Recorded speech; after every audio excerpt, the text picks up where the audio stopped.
Alright, so this is Fun in Games for the Sega Genesis. This game's developed by Leland Interactive and published by Tradewest. So I wanted to point that out. This game's not published or developed by Sega themselves in any way.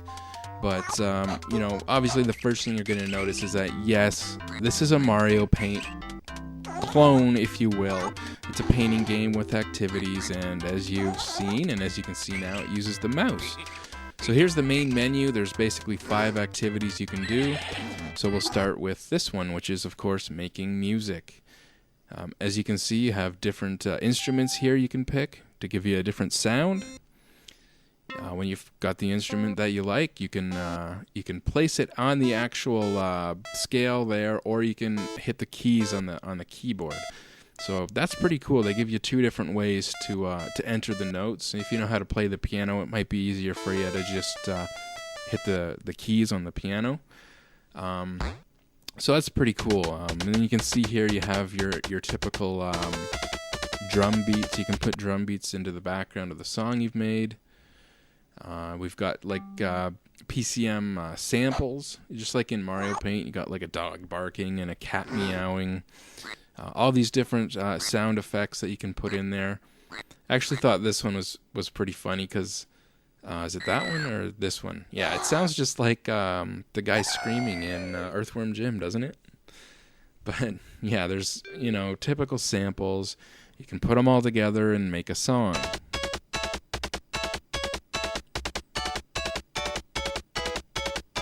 And yes, I know what you're thinking right about now. You're thinking that sounds like crap. And I agree. The music in here sounds like crap. And it's not as good as the music you can make in Mario Paint, in my opinion. Now on to the next activity, if you will. You've probably seen this kind of thing before. You can change the head, the body, and the feet or legs to make a funny looking character. Now, this seems like it's just filler. It's pretty cheesy.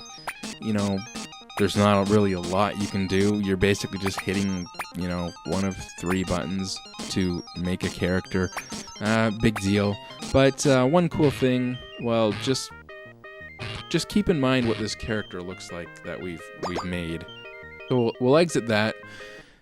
And on to the next thing here, which it's kind of similar. Basically, this is like, those cutout things when you dress up a paper doll. You have all these different hairstyles you can pick and hats, and you can change the shirt and the pants. Once again, it's kind of lame on its own, but they tied it in later, so do remember what that character looks like once again. And we'll exit that, and we'll go on to the next thing, which would be the games. Now, this is pretty cool. You're thinking, wow, there's some games on here. Some games that you get to use the mouse with. Well, that's what I thought. Controller recommended. Well, that's strange. You think they would have, geared them towards the mouse, but okay.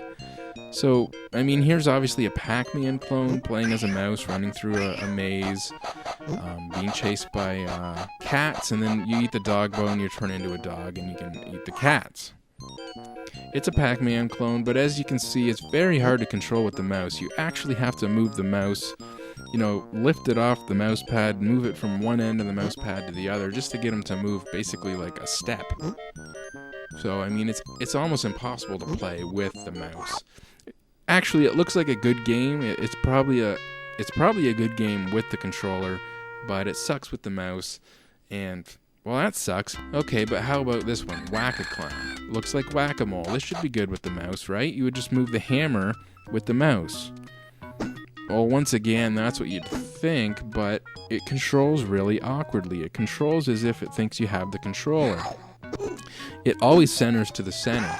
So if you're dragging the mouse to the right, only while it's moving does it go to the right. And the second you hit the end of the mouse pad and you can't move any longer, it centers back to the center. It's kind of hard to explain, but once again, it's hard to control with the mouse. You can tell that it was meant to be controlled with the 8 directions on a D-pad, So whatever, on to the next one. You can tell I'm really excited, but you know what? Actually, this one's a little bit better with the mouse. As you can see, we're in a spaceship shooting at, I don't know, things.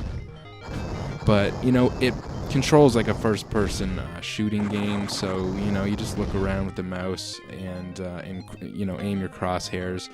Yeah, this one actually works pretty good with the mouse, so out of the 3 games, this is really the only one that's useful with the mouse. And like I said, the other ones are probably good if you have the controller.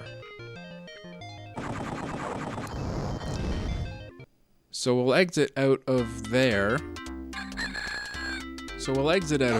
And we'll go into, you know, the main thing of this game is the drawing portion. Okay, so we'll go into the drawing portion. And, you know, so far I'm not expecting much. You know, after what I've seen so far, nothing really competes with Mario Paint. But, as you can see, the freehand drawing is very good. We have pretty much the same color selection you have in Mario Paint, which was actually pretty limited considering it was on the Super Nintendo. It had only like 10 primary colors that you could pick from. And in here you have a lot of different drawing tools.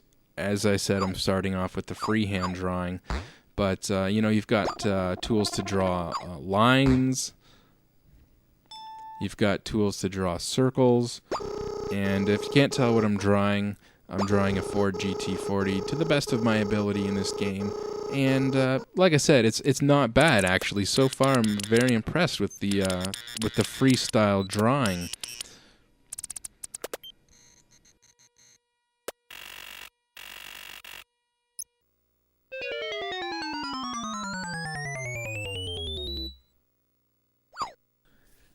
But just like in Mario Paint, we also have these backgrounds where you can pick like a pre-drawn background that has no color to it, and you get to color it in.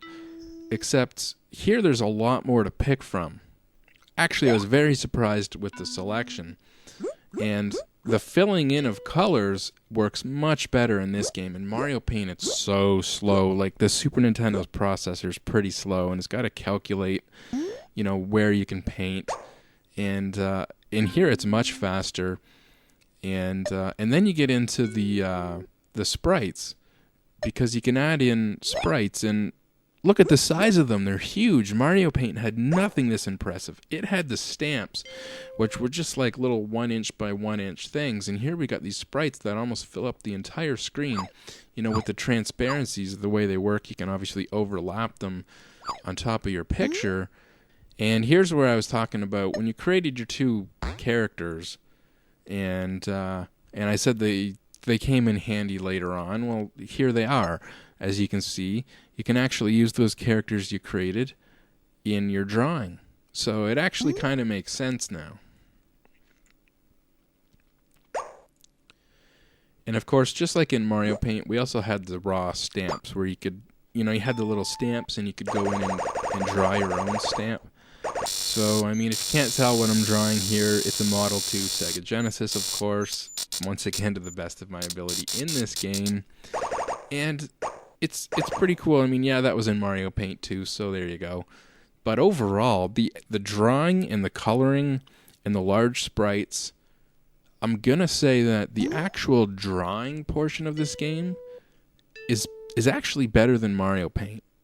I'm not saying this game in overall is better than Mario Paint. Mario Paint, the music is better. It's more fun. It has fun music. You can make animations. You can't do any animations in this one. In Mario Paint, you could do frame animations, and then you could actually draw like a track and make your sprites kind of move around on that track. So you could do some pretty cool animations, and it was definitely more fun overall. The game was way more fun, and it was definitely geared towards the mouse. But when you get into the actual, just the raw freehand drawing, the tools to draw lines and circles, it seems a lot quicker and peppier. The filling in of colors is peppier. The large sprites, you know, you didn't have that in Mario Paint. I think there's more the pre-done drawings to color in. So, I mean, it's actually really good. And I was not expecting that. So, I mean, there you go. You never know what to expect with these things. I thought it was going to be pathetic. It turns out it's actually pretty good if you want a good drawing game where you can use a mouse on a console.